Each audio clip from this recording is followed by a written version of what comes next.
అలా ఈ మంగళగిరి నియోజకవర్గంలో మహిళా అభ్యర్థి వైఎస్ఆర్సీపీ పార్టీ నుంచి లావణ్య గారు, తెలుగుదేశం పార్టీ నుంచి లోకేష్ గారు, అవును. వీళ్ళిద్దరిలో పోటీ ఎలా ఉంటుంది? అసలు ఎవరు వచ్చే అవకాశాలు ఎక్కువ కనబడతాయి? పోటీకి లోకేష్ లావణ్య మీద సాలండి. ఎందుకు? ఆయన లోకల్ కాదు, ఆయన ఉండేది నెగిటివ్ ప్లేస్ తెలుసు కదా, లోకల్ హైదరాబాద్. ఆయన ఉండేది పుట్టి పెరిగింది హైదరాబాదు బయట. లావణ్య మన మంగళ నియోజకవర్గంలో స్థానికురాలు, మాజీ ఎమ్మెల్యే కాండ్రు కమలా గారు కూతురు. ఇప్పుడు ప్రజెంట్ మళ్ళీ మాజీ మంత్రి, మాజీ ఎమ్మెల్యే, ప్రజెంట్ ఎమ్మెల్సీ మురుగరాన మంత్రి గారు కోళ్ళం. దాని మీదట ఏం లోకల్గా చూస్తారు కానీ లోకేష్ని తీసుకొచ్చి ఏమైనా పెట్టి లోకేష్ స్థానికుడు అంటే ఎట్ట కుదిరిద్ది? ఇప్పుడు ఆయన పొలాలు కాపాడుకోవడానికి లోకేష్ ఇక్కడ పోటీ చేస్తున్నాడు. మొత్తం అమరావతి ఏరియా మొత్తం వాళ్ళ బెనామీల పేరు మీద వాళ్ళ నాన్నగారు కానీ వాళ్ళ మామగారు కానీ మన జనసేన అధ్యక్షుడు మన పవన్ కళ్యాణ్ కానీ వీళ్ళందరూ పొలాలు అక్కడ ఉండిపోయినాయి. ఆ పొలాలు కాపాడాలంటే ఇక్కడ ఒక ఎమ్మెల్యే కావాలా. ఎమ్మెల్యే కావాలంటే ఏ ఎమ్మెల్యే కావాలా? మన చంద్రబాబు ఇంట్లో ఎమ్మెల్యే అయితే అన్నిటికీ అనుకూలంగా ఉంటుంది.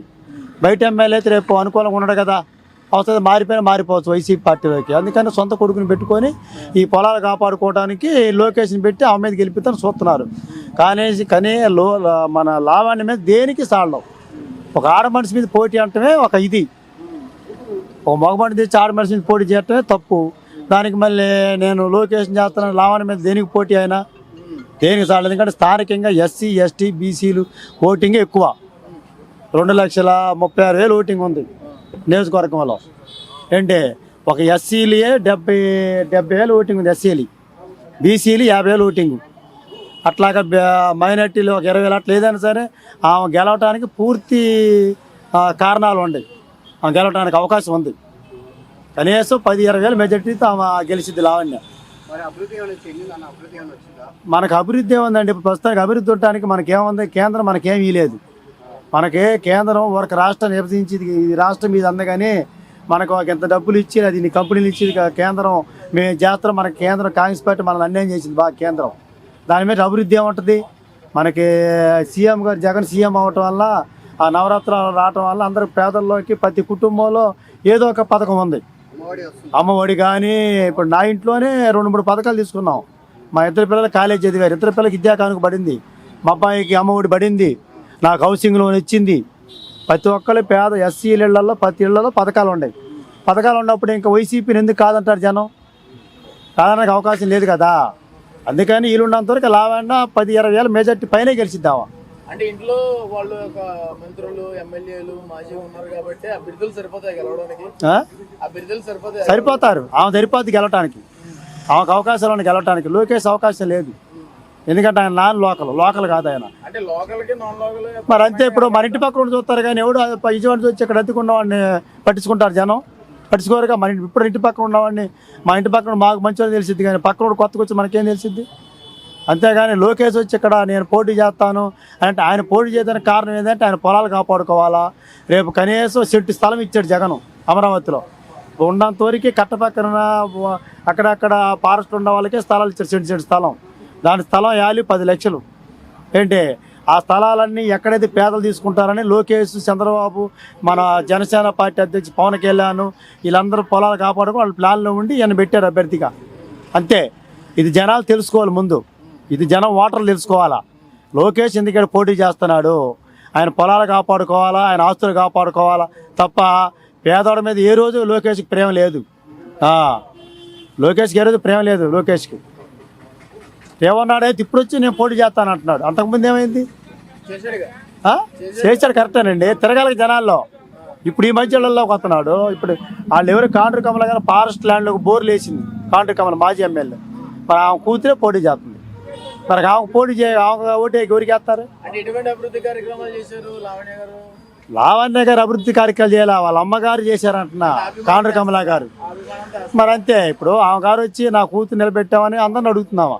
కొత్తగా లావణ్య అంటే కొత్తగా వచ్చింది రాజకీయాల్లోకి. ఆమె పాత మనిషి, రాజకీయాల్లో ఆరితేని మనిషి ఏం కాదు, ఆమె కొత్తగా వచ్చింది పార్టీలోకి. ఆ కొత్త వాళ్ళకే జగన్ గారు అవకాశం ఇస్తున్నాడు. సీనియర్లు ఏమి కాకుండా కొత్త వాళ్ళకి అవకాశం ఇస్తున్నాడు. కొత్త వాళ్ళు కూడా పార్టీలకు రావాలా, పార్టీకి పనిచేయాలా, రాజకీయాలు మారాలని ఆయన ఆశ. ప్రతి పేదవాడు ఆ ఆశ నెరవేరాలని ఆయన కోరిక జగన్ గారిది. అంతే. అంతేగాని ఈ పొలాలు అమరావతి స్థలాలు ఆయన తీసుకుందని లేదు. ఆ స్థలాలు కాపాడటానికి ఇప్పుడు ఈ రోజు లోకేష్ లైన్లోకి వచ్చాడు. అంతకంటే లోకేష్కి పేదల మీద ఏ రోజు ప్రేమ లేదు వాళ్ళకి. మరి ఇప్పుడు వైఎస్ఆర్సీపీ పార్టీ అధికారంలోకి వస్తుందా, టీడీపీ పార్టీ అధికారంలోకి వస్తుందా? ఏమంటే 100% 80% మన వైసీపీ ఫామ్ అయింది. మరి అదే వైసీపీ పార్టీకి స్థానికంగా అన్నారు కదా, అదే వైసీపీ పార్టీకి సంబంధించి పెనంలో పోటీ చేసినటువంటి అభ్యర్థి జోగి రమేష్ గారు పెనమూరులో పోటీ చేస్తారు. అప్పుడు ఆయన స్థానికుడు కాదు కదా. కరెక్ట్ అండి, కాదంటలే. ఇప్పుడు మనం సామాజిక వర్గాన్ని బట్టి ఎక్కడ ఏంది అనేది ఏంటి అనేది కొంత సర్వేల ప్రకారంగా మార్పులు చేర్పులు చేశారు. కానీ ఇప్పుడు చంద్రబాబు స్థానికం ఎక్కడ కుప్పంలో పోటీ చేస్తలా. అట్లానే మన అనేది ఏంటంటే ఇక్కడ మా ఏరియాకి మేము చదువుతున్నాం, మాకు స్థానికురాలు లావణ్య అయితే బాగుంటుందని మేము అంటున్నాం. వీళ్ళిద్దరి మధ్య పోటీ ఎలా ఉంటుంది? వీళ్ళిద్దరి మధ్య పోటీ ఉంటుంది అంటే పోటీ గట్టిగా ఉంటుంది. ఎందుకంటే ధనవంతుడు లోకేష్ ధనవంతుడు, డబ్బు మీద కూర్చొని కుప్పల మీద కూర్చున్న లోకేష్. ఆయన లావణ్య గారు అంటే ఒక బీసీ క్యాండిడేట్, బీసీ మహిళ. ఆమె ఆస్తిపర్యాలు ఏం కాదు, వాళ్ళకి చేనేతకు సంబంధించిన వాళ్ళు, ఆ పనులు చేసుకునే వాళ్ళు. కానీ లోకేష్తో ఢీ కొట్టాలంటే మామూలు విషయం కాదు. ఆమెకు ఓటింగ్ వల్లనే ఢీ కొట్టిద్ది లావణ్య. డబ్బు మీద ఏమాత్రం లోకేష్తో డబ్బు మీద సాల్దాం. ఎందుకంటే కొన్ని వేల కోట్ల అధిపతి లోకేష్. ఏంటి లావణ్య గారు ఆడ మామూలు మంగళగిరిలో మామూలు మధ్యతర కుటుంబంలో ఉన్న మనిషి లావణ్య గారు. ఆమె పుట్టకతో కోటేశ్వరాలు ఏం కాదు, వాళ్ళ చేనేత వర్గంలో పనులు చేసుకునే వాళ్ళు. అది వాళ్ళ ఫ్యామిలీ వాళ్ళు. ఆయన లోకేష్కి ఏమో పోటీ ఎట్టయిద్ది. అందుకే ఏ కాడికి ఏంటంటే ఆయన ఓటింగ్ తోటి ఏమో పోటీ చేస్తుంది, డబ్బుతో పోటీ కాదు. లోకేష్ డబ్బుతో ఏం చేయలేదు.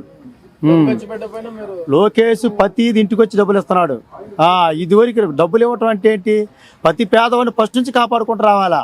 ఇప్పుడు ఇది ఎలక్షన్లో నిలబడ్డామని డబ్బులు ఇచ్చి ఎలక్షన్లు ఉన్నామని ఎలక్షన్లు డబ్బులు ఇస్తే రేపు ఓటర్లు నమ్మరుగా. ఇప్పుడు రోజు అన్నం పెట్టే వాళ్ళు ఎప్పుడు ఒకసారి అన్నం పెట్టి వెళ్ళిపోయి నెట్ నమ్ముతారు. డైలీ మన ఇంట్లో తల్లిదండ్రులు అన్నం పెట్టే వాళ్ళు ఉంటారు, వాళ్ళు నమ్ముతారు. కానీ ఏ రోజు ఒకసారి వచ్చి పలావ్ పెట్టి బిర్యానీ పెట్టి వెళ్ళిపోతే సరిపోద్దా? మనకు నిత్య పథకాలు ఎవరు ఇస్తున్నారు? మన గవర్నమెంట్ ఏ పథకం? ప్రతి కుటుంబంలో ఇదివరకు ఎట్టుంది, ఇదివరకు పంచాయతీ ఆఫీస్కి వెళ్ళి ఎండలో ముసుగులు వేసుకొని పెన్షన్ తీసుకునేవాళ్ళు. ఇదివరకు కాలంలో జగన్ ఎక్కిన కానించి తెల్లారుజాము వల్ల 7 గంటలకే వాలంటీర్లు పెన్షన్ తలుపు కొట్టి పెన్షన్ ఇస్తుంది. అది జనాల నీతిని చేత నిలబెట్టుకుని జనం ఆలోచించుకోవాలా ఎవరికి ఓటు వేయాలనేది. మన అక్కకు కానీ మన అమ్మకి కానీ ముసలిళ్ళకి కానీ 3,000 రూపాయలు 3,000 పెన్షన్ ఇస్తున్నారు. ఈ రోజున తెల్లదోని 7కి వాలంటీర్లు ఇస్తుంది. ఆ రోజు ఈ లేవు, ఆ రోజు ఈ పథకాలు ఉన్నాయి, చంద్రబాబు టైంలో లేవు. ఈ రోజున అన్ని పథకాలు జగన్ ఇస్తున్నాడు. మళ్ళీ వస్తున్నారు. రేషన్ మనకి లేకపోయినా దగ్గర అందుబాటు రేషన్ తెచ్చుకుంటున్నారు. రేషన్ ఇదేమి ఉండదు. రేషన్ మనకు వస్తుంది, పెన్షన్ వస్తుంది, 10 కుటుంబాలు పథకాలు ఉన్నాయి. 40 సంవత్సరాలకి 18,000 పడుతున్నాయి. ఏ పథకం ఇవ్వలేదు చెప్పండి. జగన్ 10 పథకం ఇస్తున్నాడు. జగన్ చూసే ఏదైనా సరే ఓటు వేయాలండి. ఏదండి ఇప్పుడున్న పరిస్థితి ప్రకారం. నెక్స్ట్ జగన్ వస్తేనే రాష్ట్రం బాగుంటుందండి. అది ఏ నాశనం చేశాడు అంటున్నారు. ప్రత్యర్థులు అనుకున్నట్టుంటారు. ప్రత్యర్థులు వాళ్ళు గెలవాలి కదా. ప్రత్యర్థులు గెలవాలంటే ఏం చేయాలా? ఏదో ఒకటి ఎదురు మీద బురద చాలాలి అంతే. ఏ రాష్ట్రాన్ని ఏం దోసుకుతున్నాడు? పొలాలు ఏమైనా కబ్జాలు చేశాడా? లేకపోతే పండిన పంటలు ఏమైనా తీసుకున్నాడా? వైజాగ్ రిషికొండలో ఇల్లు కట్టారు. దేనికి కట్టారు ఇల్లు? ఇప్పుడు మన గవర్నమెంట్కి సంబంధించిందే కానీ ఆయన సొంత ఇల్లు, జగన్ సొంత ఇల్లు కట్టుకున్నాడా? జగన్ సొంత ఇల్లా? దాని రిజిస్ట్రేషన్ కాగితాలు ఆయన మీద ఏమైనా ఉన్నాయా? జగన్ గారు ఇల్లు అనేది ఉందా? లేదుగా. గవర్నమెంట్ ఆమోదం ప్రకారమే దానికి కట్టుకొని గవర్నమెంట్కి కావాల్సిన వసతులను ఉన్నాయి కాబట్టి అక్కడ కట్టుకున్నారు. అంతే జగన్ సొంత ఇల్లు కట్టు జగన్ ఏమి ఉండలేదుగా. ఇప్పుడు పక్కన కిష్ట ఆపుకొని ఇల్లు కట్టుకున్నాడు, జగన్ ఏం ఆపులేదుగా. ఆ కిష్ట ఆపుకొని కిష్ట స్థలం వరకు అక్కడ అమరావతిలో పొలాలు ఇచ్చాడు ఆ మనిషికి, ఈయన ఇటు వాల్చుకొని. వీళ్ళందరూ అట్టయితే ఆయన గట్టి నాయకుడే కదా. పేదలకు పనిచేశాడు చంద్రబాబు. పేదలకు పనిచేసిన ఒక్కడే పోరాడొచ్చుగా. ముగ్గురు ఎందుకు కలుపుకున్నాడు? బీజేపీ జనసేన ఎందుకు కలుపుకున్నాడు? ఒక్కడే పోరాడొచ్చుగా. జగన్ ఎందుకు సింగల్గా చేశాడు జగన్ని? ఇప్పుడు జగన్ పనిచేశాడు కాబట్టి దమ్ముగా అడుగుతున్నాడు. నాకు మీరు ఓటేయండి, మీ ఇంట్లో పనిచేస్తే అంటున్నాడు. మీకు నేను కానీ పనిచేస్తే నాకు ఓటేయండి అంటున్నాడు. అదే మాట చంద్రబాబు పవన్ కళ్యాణ్ మోడీని అడగమనండి. ఆ మాట మీ ఇంట్లో పనిచేస్తే నేను ఓటేయమని అనమని అంటారా? అనలేరు. జగన్ మేసం దిప్పడుగుతున్నాడు. మీ ఇంట్లో పనిచేస్తేనే నాకు ఓటేయండి అంటున్నాడు. అది జగన్ దమ్ము. జనం నిలబెట్టిన నాయకుడు జగను. ఈ తేపైనా సరే జగనే సీఎం, వైసీపీ ప్రభుత్వం. అంతేగాని ఎన్ని కుట్రలు చేసినా వైసీపీ ప్రభుత్వం పడిపోదు, వాళ్ళు ఏం చేయలేరు. చివరిగా లావణ్య లేకపోతే మన లోకేష్? చివరికి ఏదైనా సరే 100% లావణ్య గారు గెలిచిద్దండి. అది 10% ఎందుకు చెబుతున్నామంటే 10% లోకేష్ ధనవంతుడు, డబ్బు మీద కూర్చున్న నరరూప రాక్షసుడు, 10 తలకాల రావణుడు. అది మనకు ఒక్క రాముడే జగన్. అదే ఎన్ని దేవుళ్ళు చూసినా జగనే కనపడతాడు.